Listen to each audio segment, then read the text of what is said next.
All right, guys, one of the things you may have noticed by now, and some of my buddies, John T., a couple of them have covered, the Bo actually replying on a forum post about the fences will have a invisible option.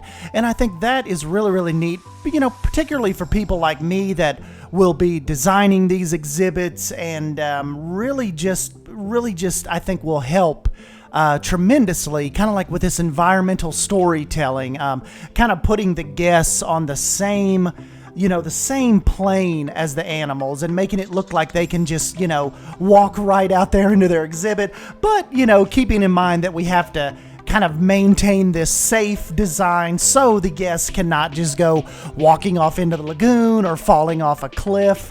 I think that is what really kind of intrigues me about Bo's post the most. And I think that with that confirmation, it really is just kind of, opening up the creative doors for what we're going to be able to design with this in respect to the animals and the enclosures. And one thing too that we found, we noticed a couple days ago on one of the videos, somebody pointed out that the fence, even back during the E3 demo, was kind of going back through the mountain. And, hiding the fence with terrain is one thing, but Bo's post is taking it a step further to where you can totally make the fence invisible. There does not have to be, big terraforming mountains and stuff like that. So you can actually the only time you will see the fence, from what I understand from the actual post, is when you're in editing mode. So that'll help you kind of like, probably design the path work and stuff like that. And, but I just think from a complete storytelling standpoint, this is definitely music to my ears. The first thing that comes to mind with this type of design, I would say for me personally, Kilimanjaro safaris in the animal kingdom, really, I think high-powered, good example of not seeing giant barriers, really naturalistic style all throughout the safari there, but with really subtle ways to keep the animals from wandering into areas they're not supposed to, or coming into contact with the jeeps and the guests and stuff like that. And I think that is going to play an important role with the storytelling that I try to do with my enclosures. As November's getting closer, I've got a ton of ideas.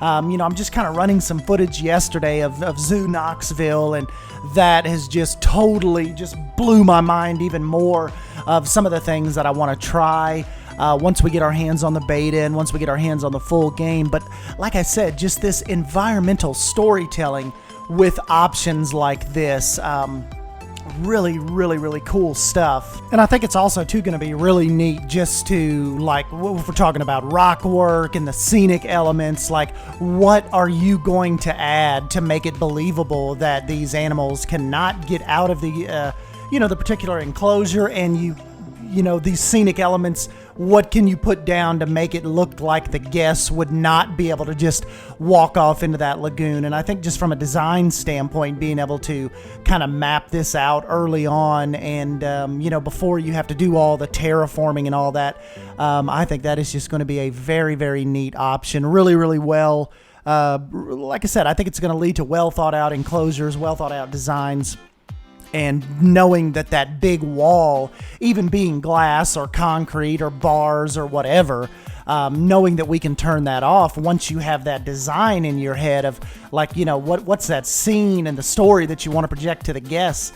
I think that is what's most exciting to me, that there's not going to be that barrier there if you don't want it to be there. And then, of course, sometimes if you're going for a more realistic zoo, maybe more budget conscious, maybe you don't have the Animal Kingdom, the Disney type budget where you have to have, actual walls and maybe different splits with the glass, that is totally up to you as well. But the important thing is Frontier leaves that option open. So apparently if you do not want walls, if you do not want to see the walls, you do not have to have the walls. And that, from a design standpoint, is very exciting. So really nothing new this weekend. Haven't seen any animal reveals. They give a cool shout out to Paul's Games. Been covering a lot of Planet Zoo news. So that's neat to see.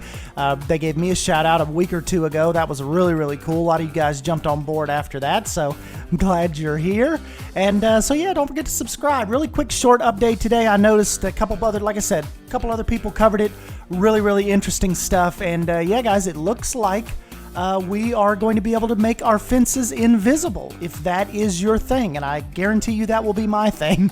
So yeah, don't forget to subscribe to keep up with all the Planet Zoo news and all the Planet Zoo new content, and don't forget to hit that like button so it pushes it out to more people, and more people can kind of come in here and consume this content with us. So yeah, thank you guys for stopping by and hanging out with me, and I'll catch you in that next video. Thank you. See you guys.